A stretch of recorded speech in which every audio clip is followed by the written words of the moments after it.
سورہ کہف سورت نمبر 18۔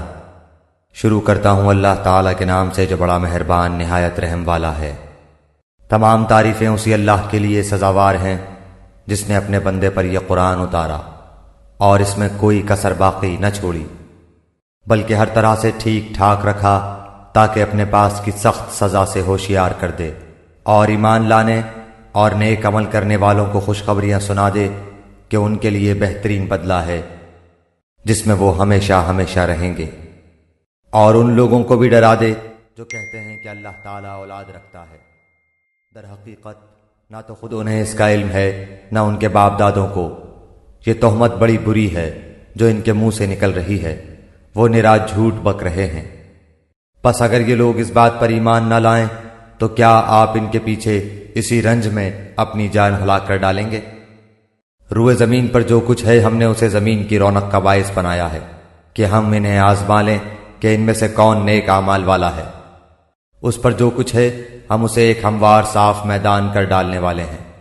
کیا تو اپنے خیال میں غار اور کربے والوں کو ہماری نشانیوں میں سے کوئی بہت عجیب نشانی سمجھ رہا ہے؟ ان چند نوجوانوں نے جب غار میں پناہ لی تو دعا کی کہ اے ہمارے پروردگار، ہمیں اپنے پاس سے رحمت عطا فرما اور ہمارے کام میں ہمارے لیے راہیابی کو آسان کر دے۔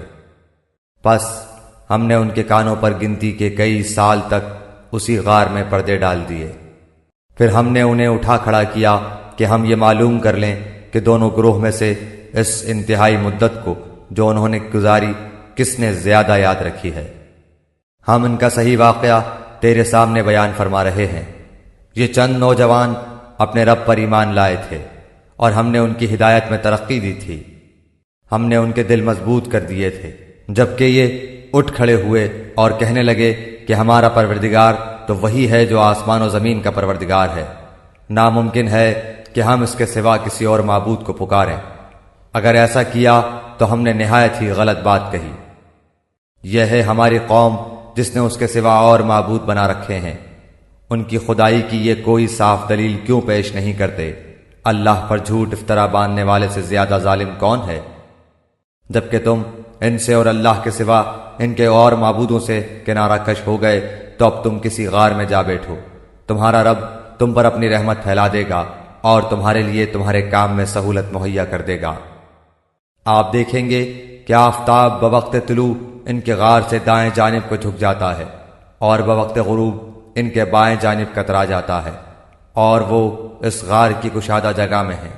یہ اللہ کی نشانیوں میں سے ہے۔ اللہ تعالیٰ جس کی رہبری فرمائے وہ راہ راست پر ہے، اور جسے وہ گمراہ کر دے ناممکن ہے کہ آپ اس کا کوئی کارساز اور رہنما پا سکیں۔ آپ خیال کرتے کہ وہ بیدار ہیں حالانکہ وہ سوئے ہوئے تھے، خود ہم ہی انہیں دائیں بائیں کروٹیں دلایا کرتے تھے۔ ان کا کتا بھی چوکھٹ پر اپنے ہاتھ پھیلائے ہوئے تھا۔ اگر آپ جھانک کر انہیں دیکھنا چاہتے تو ضرور الٹے پاؤں بھاگ کھڑے ہوتے اور ان کے روب سے آپ پر دہشت چھا جاتی۔ اسی طرح ہم نے انہیں جگا کر اٹھا دیا کہ آپس میں پوچھ گچھ کر لیں۔ ایک کہنے والے نے کہا کہ کیوں بھائی تم کتنی دیر ٹھہرے رہے؟ انہوں نے جواب دیا کہ ایک دن یا ایک دن سے بھی کم۔ کہنے لگے کہ تمہارے ٹھہرے رہنے کا بخوبی علم اللہ تعالیٰ ہی کو ہے۔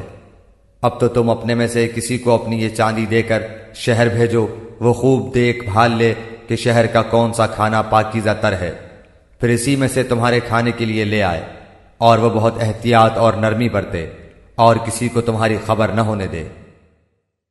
اگر یہ کافر تم پر غلبہ پالیں تو تمہیں سنسار کر دیں گے یا تمہیں پھر اپنے دین میں لوٹا لیں گے، اور پھر تم کبھی بھی کامیاب نہ ہو سکو گے۔